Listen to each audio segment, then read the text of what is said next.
Hello, hello, everyone out there. And it is Tuesday. So, you know what that means? It is the Progress Report with your boy, Dion Sage. I am so happy to be here today. This is the first day of Women's History Month. And I'm truly happy because y'all all know I'm a big feminist, period.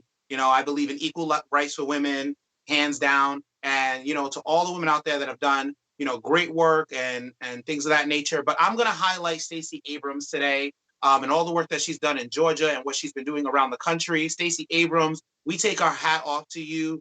We salute you as a strong Black woman in there in Georgia, doing her things in politics, and even the fiction book that she has written. Stacey, keep doing what you got to do, girl. And soon you are going to be the real governor of Georgia. We can't wait. With all that said, there's a couple of topics I wanted to talk to you guys about today. But before I do, let me just tell you, I have my good friend Marvin Horsley with me. For those of you who know who he is, it's Marv from Facebook. And also I have my good friend, from our very first guest here. He's back today, Alex Kithis, and I can't wait to sit down and talk with him. But before I do, so Marjorie Taylor Greene got into a little spat with her fellow representative down there in Washington.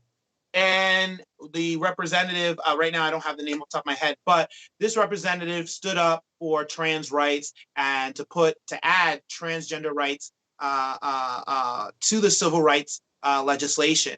And Marjorie Taylor Greene stood on the floor, talked it down. So the representative took a trans flag, put it outside her office, and then Marjorie Taylor Greene went and put up a sign, basically telling everyone to trust the science.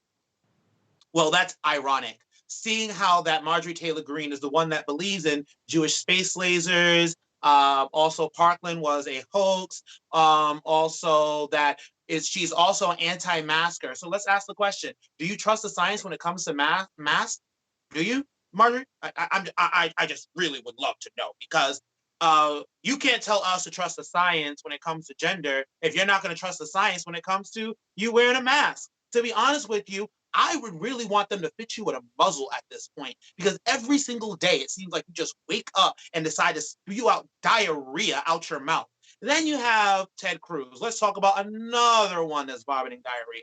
Ted Cruz, he was a key speaker at the Republican little CPAC, whatever, where they sit there, and I don't know what they do. They oil their jocks or whatever the hell they do. But he was a main speaker on that one. And the funny thing about Ted Cruz is he tried to make jokes about him fleeing Texas in their moment of need to go to Cancun. He said in Orlando, and I quote, he said, "Oh, Orlando, Oh, the weather's beautiful here, but not as beautiful as Cancun. Why don't you just rub it in our faces? Why don't you? That you didn't do your job and do your civic duty as a senator and stay right there, stay put where you needed to be. I'll tell you this, I am sick and tired of both Ted Cruz and Marjorie Taylor Greene. It literally is like we got rid of Donald Trump, cut off his head, and then boom, two more heads spewed out in the name of Ted Cruz and Marjorie Taylor Greene. It is a Hydra effect that's going on. And to be honest with you, everyone, what we need to do is make sure that people like Ted Cruz and people like Marjorie Taylor Greene are no longer being eligible to vote to run.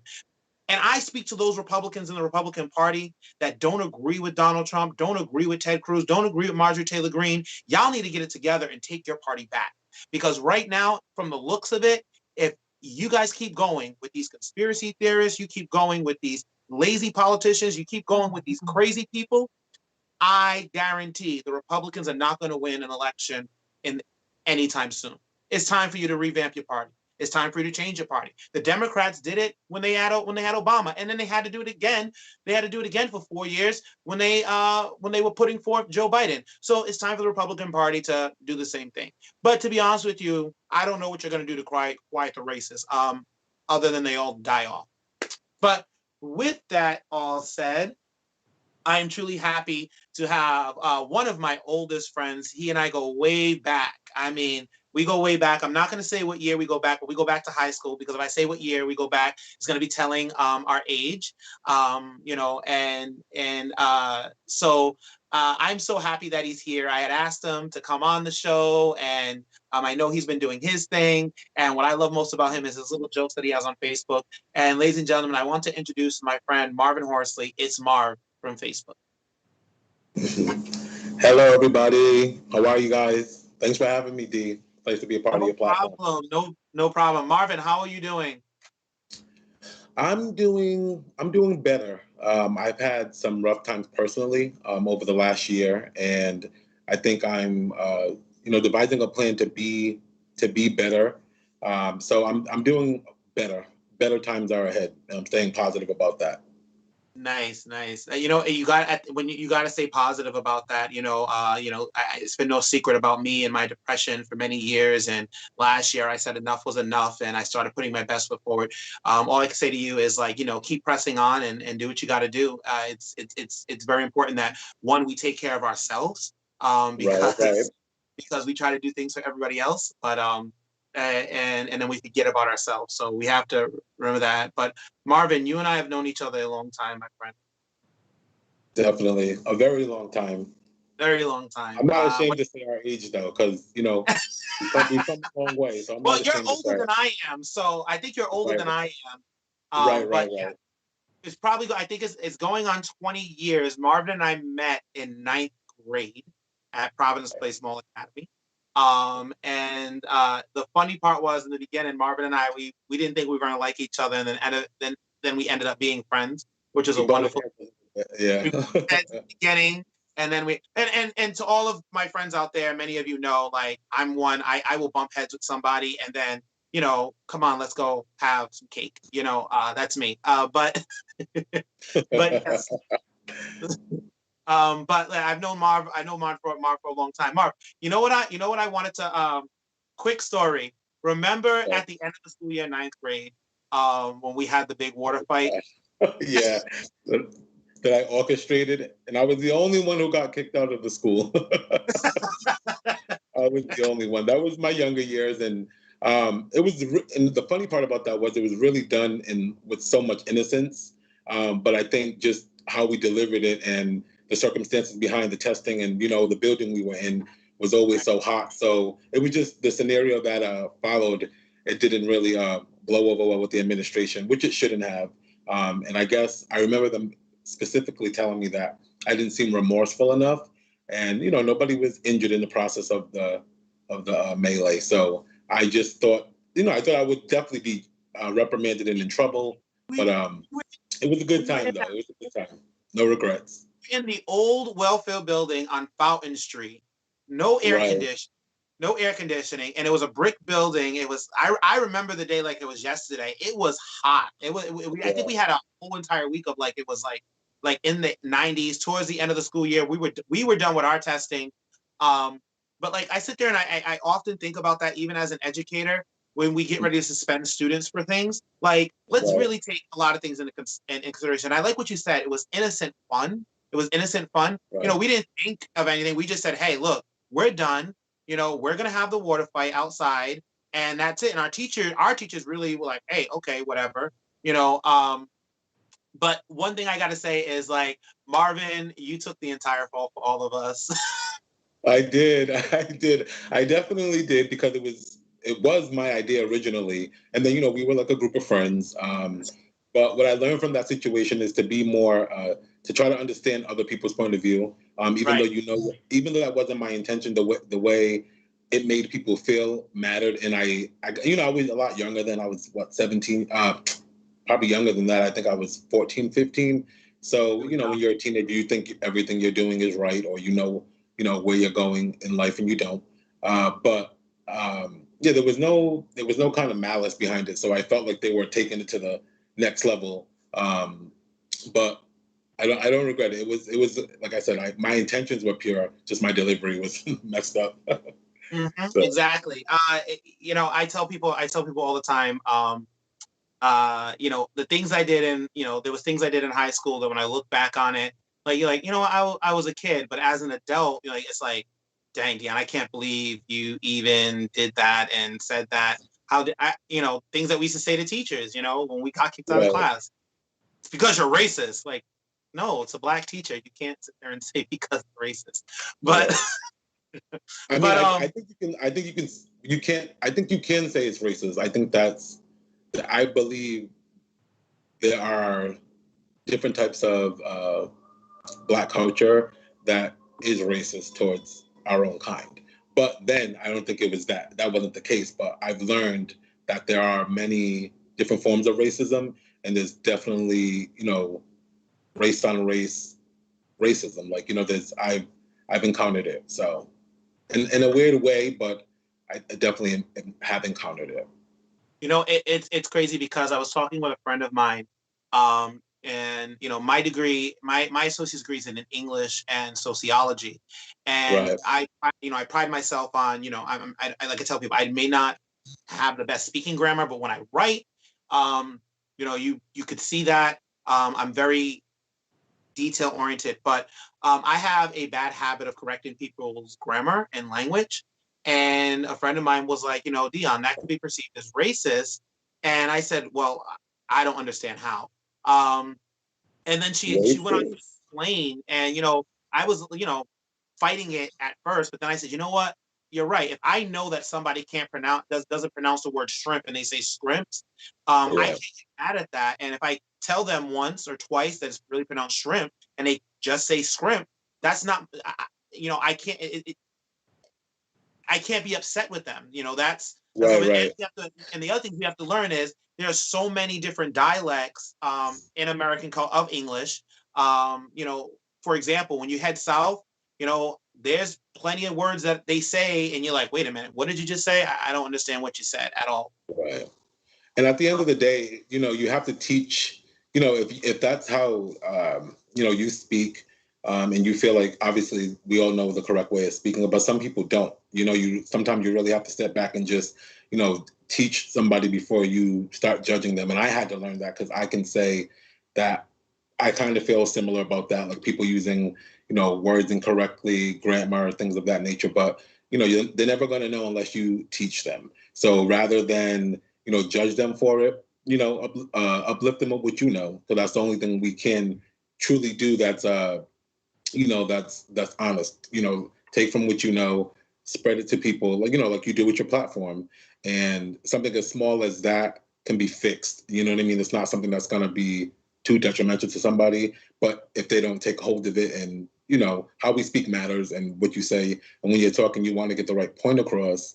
And the best way to do that is to come correct. So I completely understand what you're saying, but I think just making sure people know these things rather than assuming they don't know things for XYZ reasons, figuring out why they don't and helping them understand it is key, no matter what it is. But on the topic of grammar, definitely. Yeah. So I have to say, much entertainment. I get much entertainment. It's one of my guilty pleasures when I wake up in the morning to see what did Marv say on Facebook today. Um, one of the stories that I miss seeing is when you were writing about um, it was your Facebook crush. It was like a soap opera. Every day it was something, The gaze and of our lives. huh? The gaze of our lives. Days of our lives. Yeah. I missed that. But you have become kind of sort of like a comedian on Facebook and have Right, brought right. a lot of laughs to people, things that you say, and things like that. And I was gonna get a list of things that you said, but like I said, today wasn't feeling too well. I was gonna do it today and end up not doing it. But um where does that come from? Where does that boldness like come from? You just like, you know what, I'm gonna say it. And because everybody's thinking it, you're like, I'm gonna say it. Right. I think it comes from just wanting to be just being more honest with myself. Makes it easier to be more honest with people. I definitely can say I get that upfrontness from my father. He's very much a no filter type of guy. I'm a lot more sensible than he can be at times, and I don't expect people to always understand why I say what I say or why I say it the way I say it.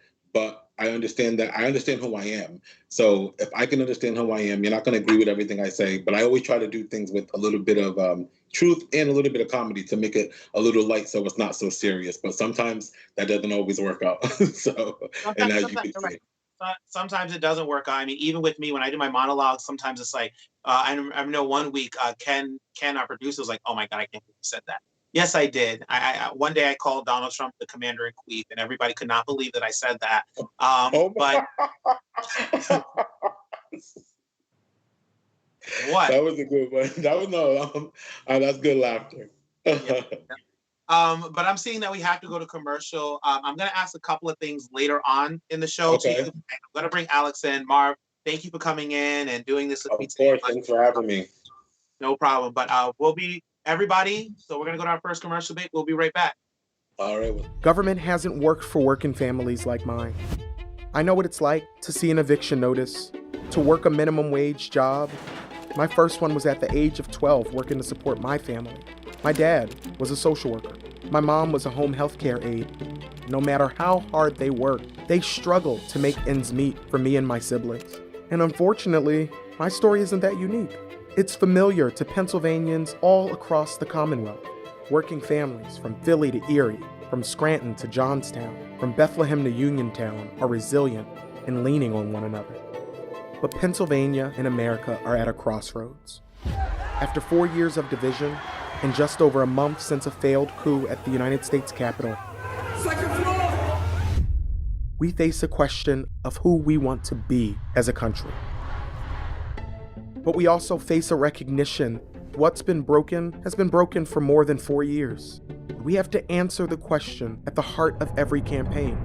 Who should government work for? We need policies that actually speak to working families and lift them up. We have to choose. Are we going to go down the path of darkness? Or are we ready to bring a new day to Pennsylvania? A new day that demands we acknowledge how out of reach the American promise has been for too many of us. A new day where we confront head-on challenges in healthcare, in climate, in gun violence, and poverty. A new day where we don't just talk about justice, but we make it real in our lifetime. A new day where no matter who you are, who you love, how you worship, you get a fair shot. It's time for a new day, Pennsylvania. I'm Malcolm Kenyatta, and I'm running for the United States Senate.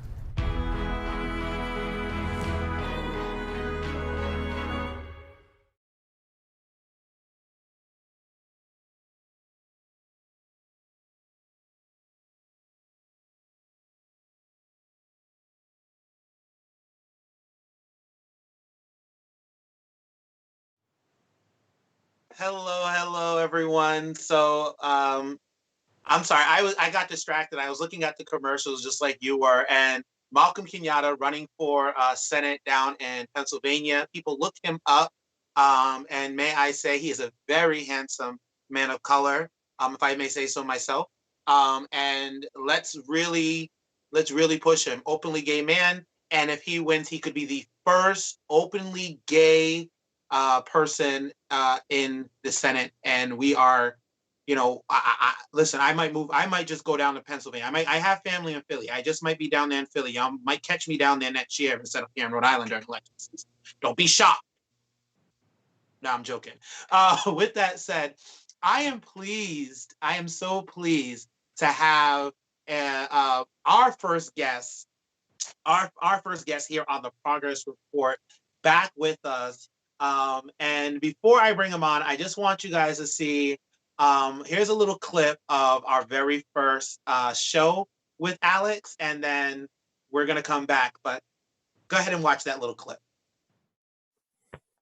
And we're back, and we have special guest, City Councilman Alex Kissens. I'm sorry, is that wrong? You can beat me up when you see me. But he is here, satellite, of course, because of social distancing, things like that. How you doing, Councilman Alex? I am good. Just hanging in there, I guess, like everybody else with everything that's going on. But yeah, thank you so much for having me, and I'm really honored to be on this first episode. That's really great. I appreciate this. Well, I really thank you for responding to the call to be on the program for the first inaugural night, and I'm pretty honored to have. I was doing my research on you. I was like, I'm really impressed by this guy. Really impressed by this guy. Okay, so, ladies and gentlemen, I would like to welcome back my friend, former Woonsocket City Council member, a political activist, and contributor at Moffat Magazine. Alex never stops fighting for Woonsocket and Rhode Island in general. Please welcome my good friend and a good friend to the Progress Report, Alex Kithis. Hi, thank you for having me. Hi, Alex. Hi, how are you? I'm good. Welcome back. They showed that very first episode, and I gotta say, like, how we've grown. A lot has happened since, what was that, the beginning of September, maybe? It was August. It was in August. It was right middle August, middle of campaigning and things of that nature. I want to say I was very heartbroken to wake up the next day on election day to find out that you guys did not win your seats. I was heartbroken. I know many people in Woonsocket were, but I noticed one thing: it has not killed the spirit of any of you. I mean, I still see you posting things and very active on Facebook. Same thing with Charmaine Webster and Marlene Guy. So, like I said, a lot has changed. And let me just tell us what's new with you. Like, what's new with you? Yeah. So, as I was before I got before like my first election, and then while I was in office, I've been doing a lot of community work here in Woonsocket. I'm getting involved with the Sunrise Rhode Island Youth Climate Group and Climate Action Rhode Island more. Kind of those things kind of took a backseat in my mind while I was in office because I was kind of busy. And honestly, like, I've been doing this really weird thing, like spending time, like, doing things in my life that are not politics, just to kind of get them to a good point, so that like whenever things pick up again, I don't know, like just like getting myself organized and like, long-term like cleaning projects and things like that I've needed to do. And there's this really great coalition called the Renew Coalition that is working on some legislation in the state house, or rather I think it's just dropped right now, the legislation, essentially a Green New Deal for Rhode Island. So I'm really excited about their work and supporting them. I've canvassed a couple times. Yeah, and writing for Motif, as you mentioned. Really excited about that. That's doing profiles on progressive legislators and a couple of other projects coming up. So, question, and I'm going to ask this: have people treated you differently since now you're not a councilman anymore? COVID probably makes that a little tough, right? Like, because I'm not really out in public too much, other than grocery shopping or whatever. Honestly, not really. Yeah, no, honestly, not really. And I have actually continued to get some like sort of constituent service type calls from people who, like who want help navigating through the city government, and I'm excited to keep helping. So, yeah, no, honestly, it hasn't changed too much, and I think COVID is a big part of the reason why. But yeah. So I have seen you post about this. A current seating Woonsocket City Council member has been harassing you and stalking you. Can you share with our viewers about this? Yeah, so his name is Jim Canoyer. He's been on the council for a couple of terms now. I think he just got elected for his third, if I'm not mistaken. And he and I did not have a great relationship while I was on the council. He's really hot-headed, really conservative, really just hates renters, hates anybody who cares about social, racial, economic, environmental justice. And so we butted heads politically, and that's part of the job. It is what it is. But there were like a lot of nasty personal attacks either during council meetings, that like he would attack me for not owning a home or whatever. He'd email me a lot more than I publicized. Like, I mean, he was for not owning your yeah, home. yeah. He doesn't think that people who don't own homes should be making decisions. Yeah. Yeah, it's pretty bad, especially because Woonsocket is, don't quote me on this, but something like 70% renters. I don't know the most recent statistics, but yeah. What's his name again? Jim Canoyer. Need to write this down. Yeah, James Canoyer. James, and that's Canoyer with a C. Cournoyer. Mm-hmm. Yeah, we gonna fix that in my Medea voice. We gonna fix that all day. All right. I love it. Yeah. But I mean, that has to be the most. I've heard some dumb things since I've been doing this, and since I've been doing Coffee with D, and I've heard some dumb things in my life. But that has to be one of the most dumbest things. You're upset that because people rent homes. Please tell me this guy doesn't own property or anything like that where he has renters. I don't think so. As far as I know, he just owns his own house, but or and yeah, either. So he believes that people who rent homes should not make decisions, should not be able to make decisions for them, or political decisions. People who rent their homes, should they be able to vote? I got to ask that question. I mean, he's never said that explicitly, but like there were a lot of comments about, how, like, my opinions were not informed because I didn't own a home. Like when we were talking about, tax rates or anything. I mean, a lot of the city business is related to like property, and home ownership, or rather, and like property development, not necessarily home ownership. But like, I mean, that's honestly not too uncommon of a thing for political, like other politicians or media people to believe here. It was one of the really big smears that was used by like WNRI, our local radio station, and a couple of the other council members against me, was not owning a home, like not having invested in the city. That's the phrase they use. All that kind of stuff. And it's classist dog whistling and therefore intersectionally racist dog whistling. I mean, not against me, but personally, I would challenge people. When we talk about invested in the city, people who rent are just as invested in the city as homeowners. You look at a city like New York, where majority of the people are renters. If you look at Manhattan, people don't own their own homes in Manhattan. They may own their own apartments, their own flats, but that's about it. That's about it. But in a way, there are many renters out there across the country. Like you said, 75% of people in Woonsocket are renters. That to me is just any politician that believes that, that's ignorance. That's to me, that's just ignorance. And yep. In my way, and a form of racism and I'm not going to sit here and be like,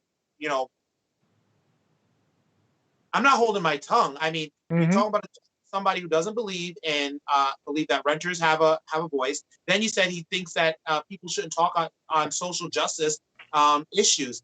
To me, that's racist. It is a form of racism to sit here and say this group of people do not matter. And no, you can't talk about their rights because you don't own your home or whatever. I just think that's Yeah, I mean, so when the one to kind of bring this to a specific instance of real bad racism as well. I mean, one uh sometime during the summer, I don't remember exactly when, there's a youth group called 41 Silences Violence. They're like BLM.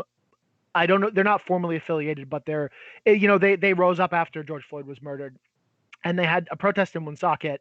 And after, some things were said at that protest by speakers about the city government, and after that, Knoyer was ripshit, and he wrote a tongue-in-cheek resolution that was very clearly sarcastic. the resolution.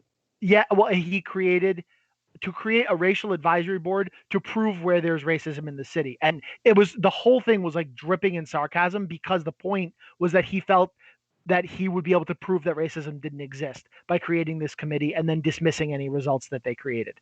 And guess what? They came up with like 20 pages of a report that explains how uh explains how the the non-warded city council, the non-term limited, the fact that the city government does not really properly adhere by racial equity hiring practices or anything like that. Like there was a very long list of things, and then the Knoyer and his cronies just dismissed them at the last meeting and said, yeah, we're done. Racism doesn't exist. Yeah. It's ridiculous. I mean, you could just see. I mean, by his beliefs alone and how he attacks people, you can just tell by your action. And my thing is, how does somebody say, well, we're going to do this committee? And like you said, it was tongue in cheek. It was not taken serious at all by the James. That's his name, James. Cornier, something like that. Anyway, I just don't. The great thing is, when I first entered politics, doing work as a campaign manager in 2010, that's when I came. I worked on campaigns prior to that, but in 2010 I was a campaign manager. And I remember there was someone running for city council at the time.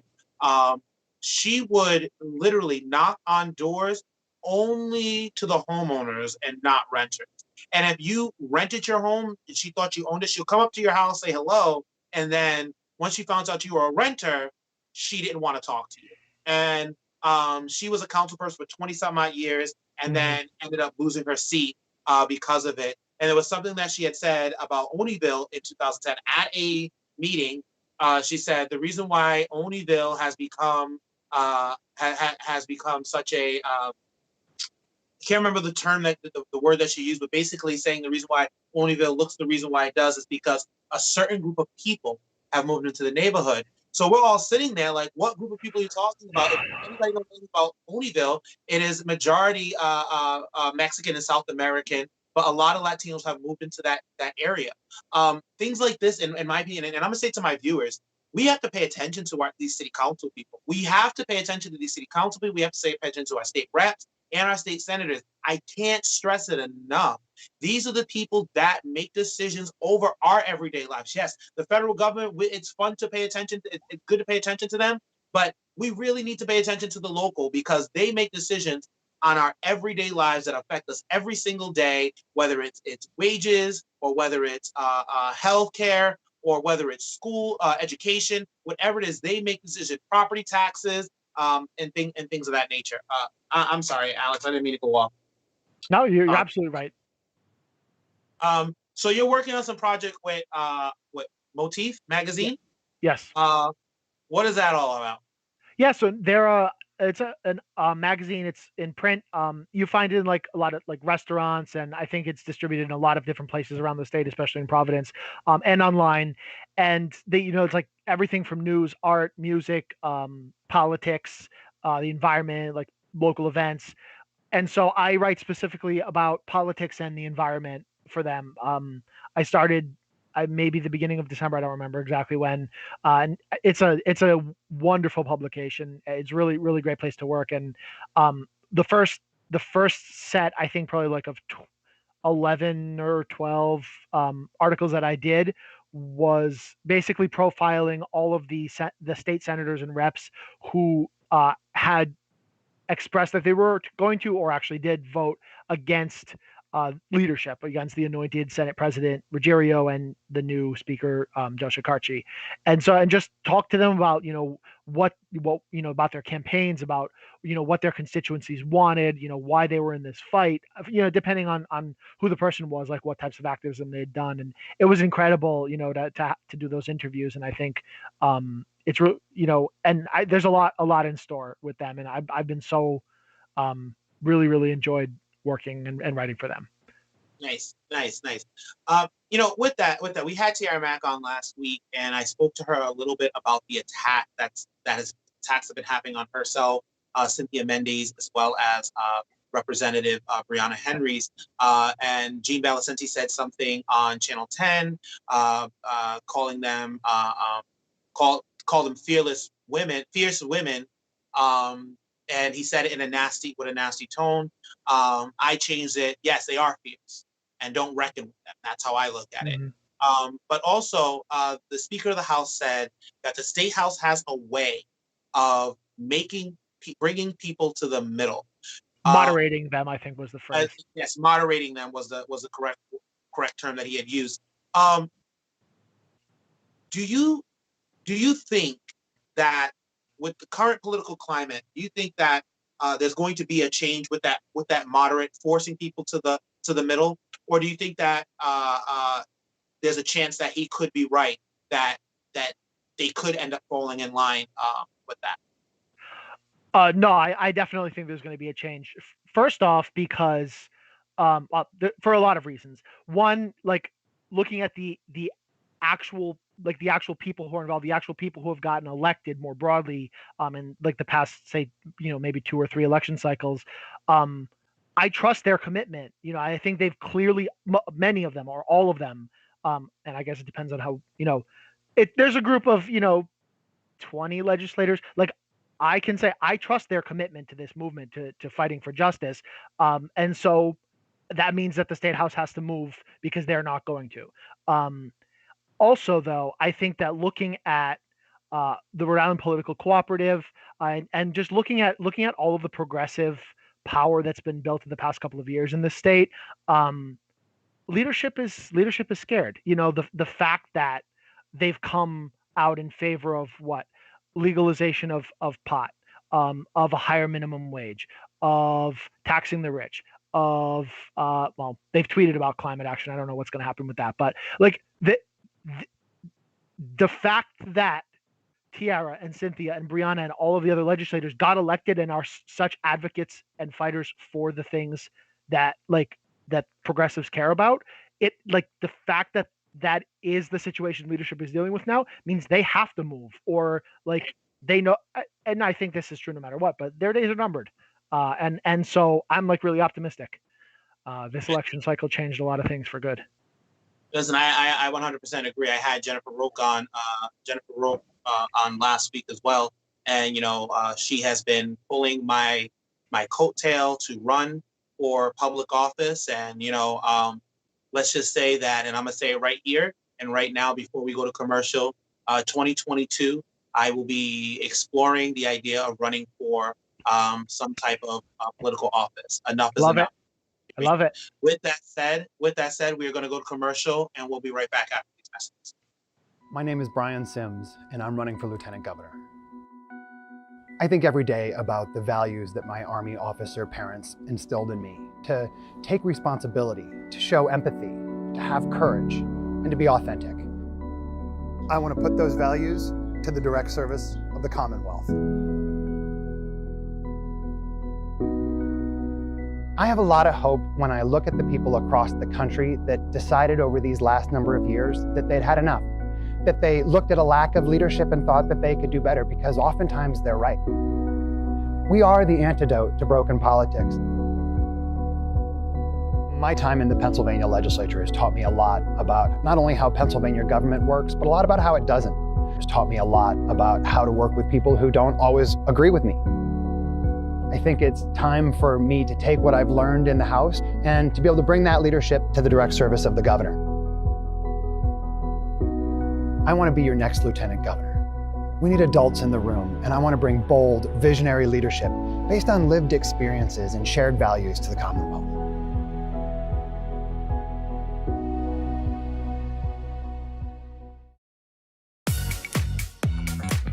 Kikipedia, your online guide to LGBTQ+ bars, clubs, and events.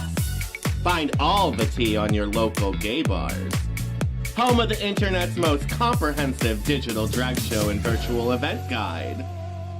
Visit kikipedia.app or dragstreams.com now! Attention all digital drag performers. Violencia and Magenta with a J are teaming up for a new digital drag competition on the Serve network. We are seeking applications from digital drag performers who are looking to up their game. The competition starts Tuesday, April 6th and runs every 2 weeks into June. All types of drag artists are encouraged to apply, and everyone will be paid for each performance. Applications are due by midnight on February 28th. Full details are still being worked out, but if you have any questions, please contact Violencia or Magenta with a J.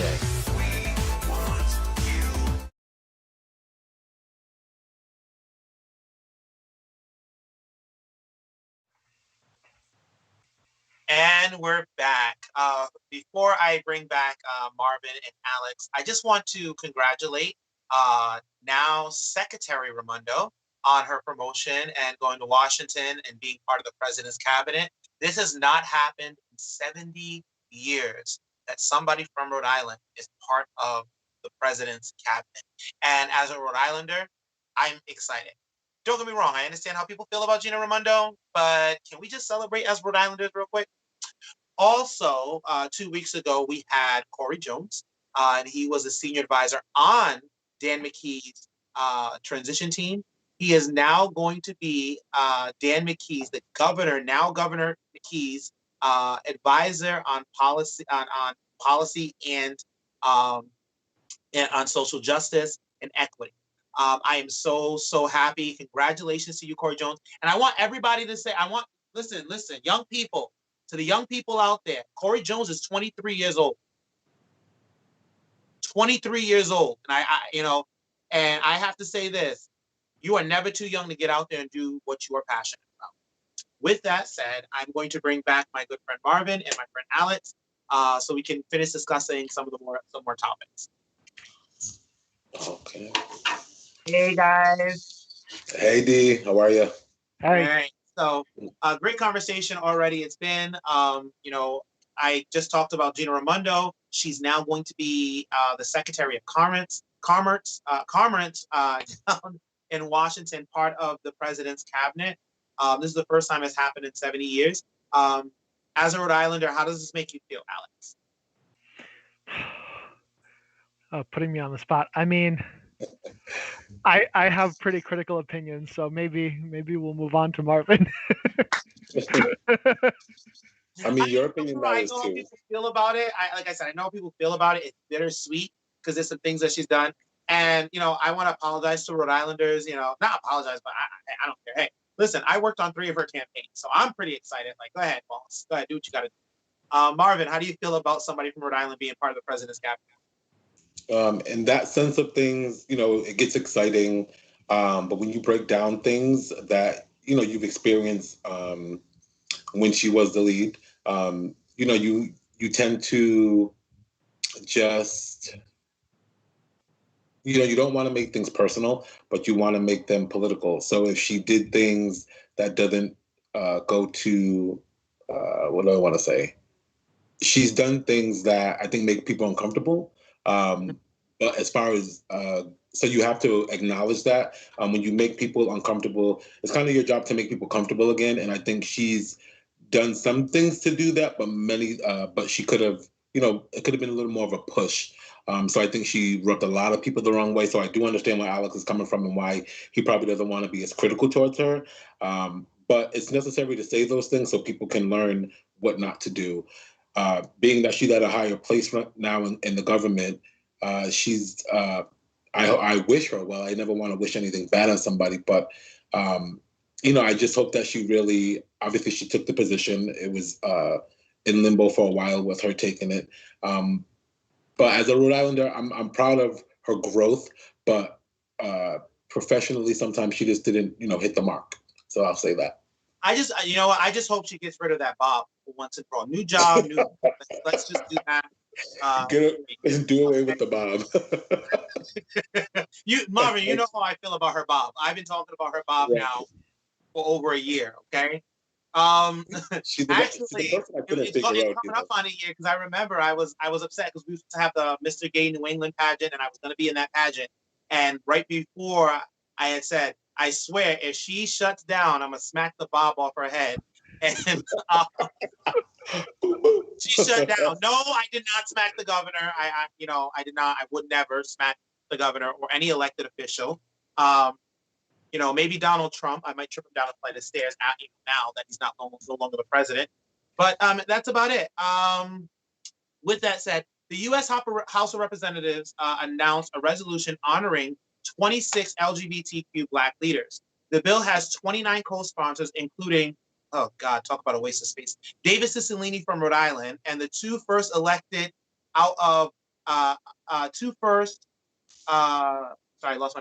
elected out Black men, Rep. Mondaire Jones, hi Mondaire, and Richie Torres, both are Democrats from New York. The resolution lists 26 LGBTQ Black leaders, including honoring Alvin Ailey, James Baldwin, who we talked about James Baldwin here on the show, Glenn Burke, Storm D. LaVere, I think I pronounced that right, Marsha P. Johnson, Barbara Jordan, Audrey Lore, Philly Maury, Bayard Rustin. And to anybody out there, I just want to say that our producer, Ken, he got me this book. He knows how I am about, the civil rights movement. That time period is always on my mind and things that our grandparents went through and things like that. But there is a book, if you want to learn who Bayard Rustin is, there's a book. I have the copy of the book, and I started reading like a little bit of it. But Bayard Rustin, if you don't know who he is, he put together the Million Man March on Washington.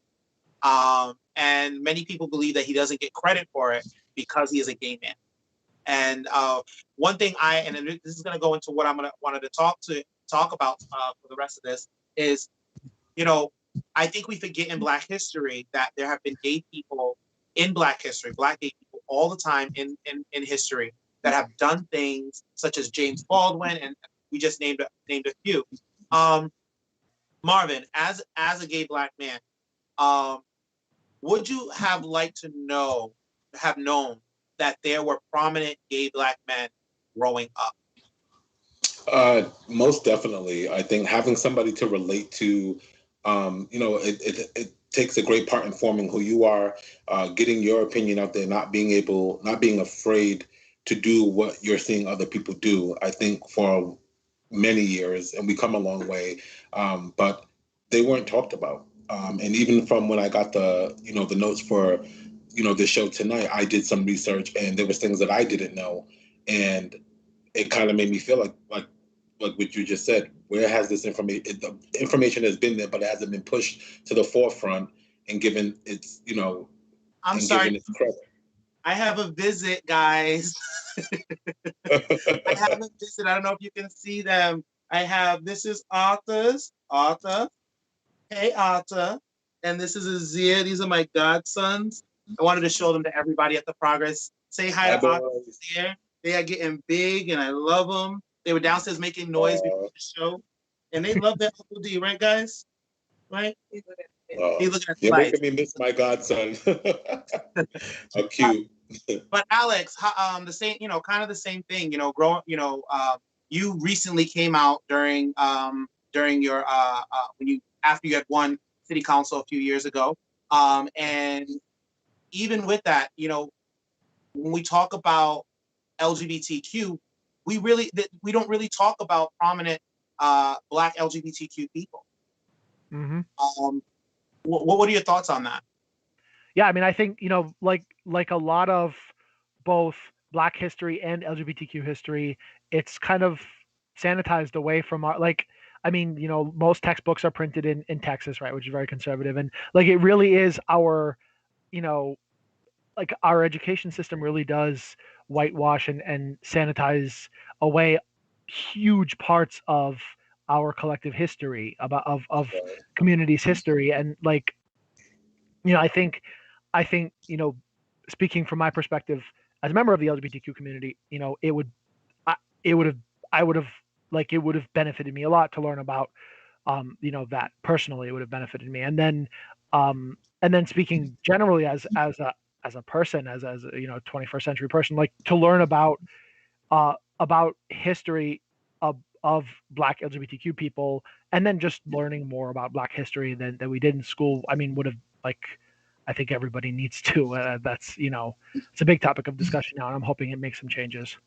Yeah, I asked Tiara Matt this question last week. When it comes to Black history, growing up when I went to Providence school system, Marvin and I we went to high school together for a little. That's how we met. And one thing I can say is that they really didn't teach us Black history.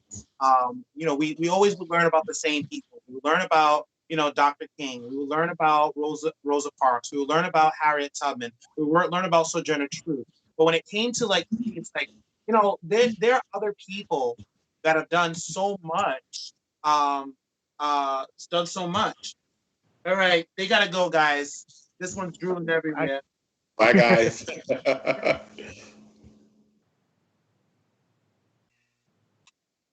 You gonna leave me too? You gonna leave me too? You gonna go, Mimi? I always try to make sure I say good night to them before they get to sleep and all that stuff, and they know who Uncle Dion is and all that, and it's just great. It's like so much fun, like to be involved with. It is. It's important because I don't plan. I don't plan on having any children of my own anytime soon.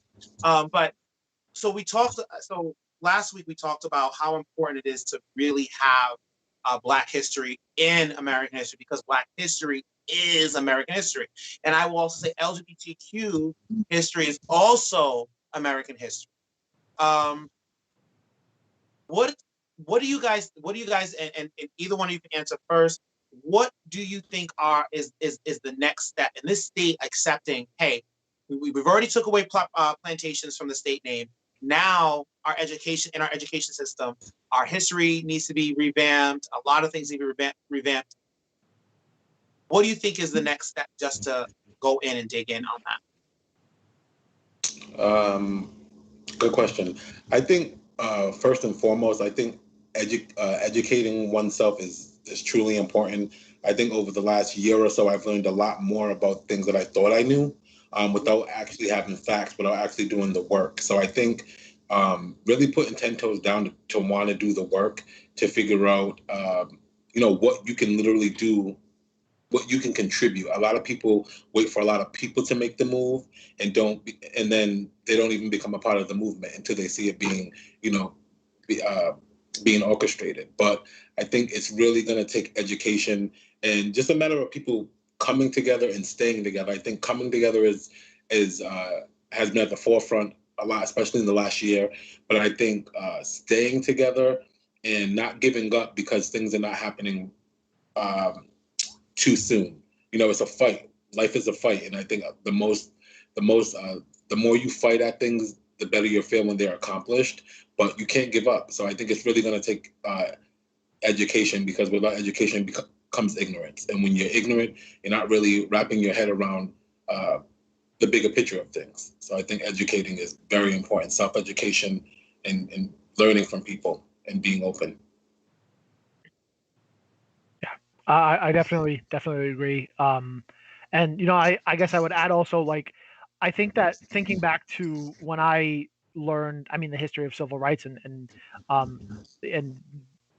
lot of Black history, like it really is sanitized in the sense that it is made very like we learn a lot. Like it's all framed as it's that it was always it was intended to be peaceful. It was intended to be non contentious. It was and like that's not true. Like that's not like I mean I actually just rented Malcolm X's autobiography from the library because like I never really learned about him, but like the whole like the civil rights movement had so many more components than So just many. like nonviolent direct action, and I mean that those components are what resulted in the massive change that took place in that time. And I think that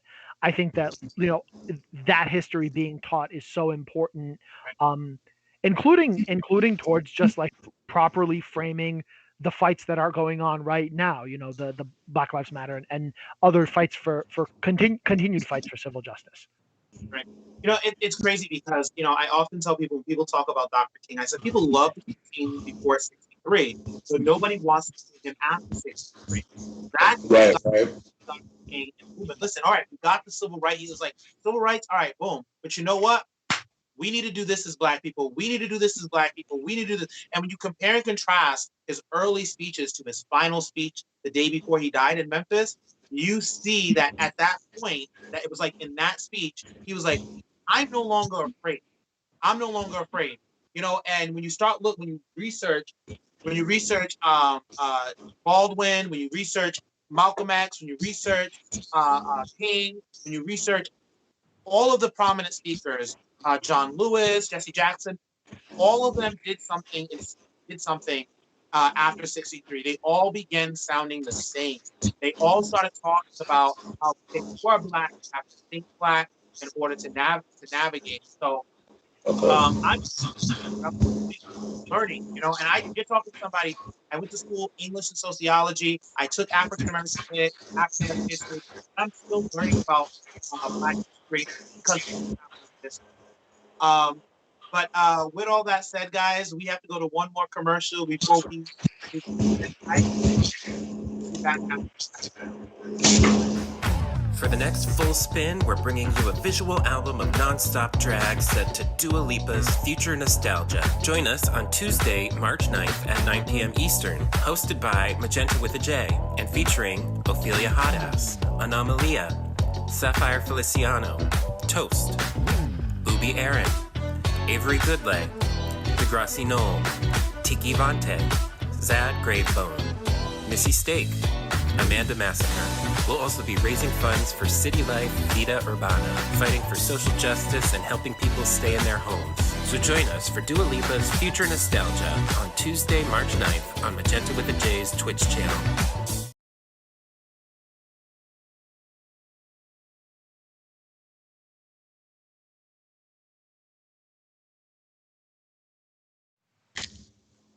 Hello, everyone. We're back. This has been a wonderful show. I would like to personally thank my friend Marvin Horsley and Marv from Facebook for being my friend during my friend segment, and also our very first guest of the program for my friend Alex Kithis. I'm so happy to have you back.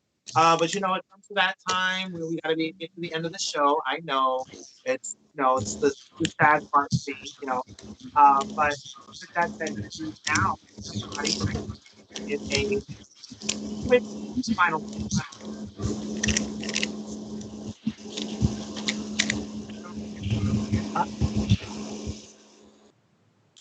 All right. So I'm gonna start with Marvin first. The end of that cut out, so I didn't hear like. Oh, sorry. Just final word, like a final word. That's it.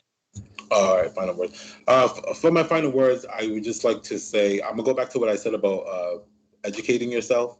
I recently saw a movie, and just to backpack on what you said, Dion, about only learning about particular African American figures like Dr. Martin Luther King and Rosa Parks. I saw the movie Judas and the Black Messiah. And before I watched it, my sister was very familiar with his story, Chairman Fred Hampton. And he was the leader of the Chicago sector of the Black Panthers. And I watched that movie, and I was just so inspired by the work he did at such a young age. He was 21 years old when he was killed by the FBI. But just educate yourself on things that like I said, you think you know. I'm in a space where I'm trying to grow, so I always, wherever space I'm in, I try to make sure I let people know, so that way you never know what people are going through, and sometimes you can be in the same space as somebody and it can just help them, and it's happened to me. So I stress myself to educate myself on things that I might not be familiar with, or things I think I know, because you can always learn more even when you're familiar with the topic. Um, the mind, as cliche as it can be, is a terrible thing to waste. And I just tell myself, the more I educate myself, the more I can educate people. So that's my message. I learned a lot from this episode of Progress Report. And, you know, having a friend like you, Dion, you stay on your toes about politics. And I'm not well versed in politics. I know I have room to grow. But with friends like you and taking part of conversations like this, it just trains the mind to gather more information, and to be able to speak on it in the future will be good once, as I'm educating myself. So educate, educate, educate. Thank you so much, Marvin. Alex, final word. Yeah, I mean, I guess, uh, I guess I would be remiss not to. Well, first of all, thank you so much for having me. And I definitely agree with Marvin's comments. Like this was an excellent conversation. I learned a lot as well. And I like so much of what we talked about today. Like there is a whole lot of work still going on right now, like activism work towards just a better world, a livable future. And like there's a lot going on here in Rhode Island. And you've had so many people doing that work on your show. And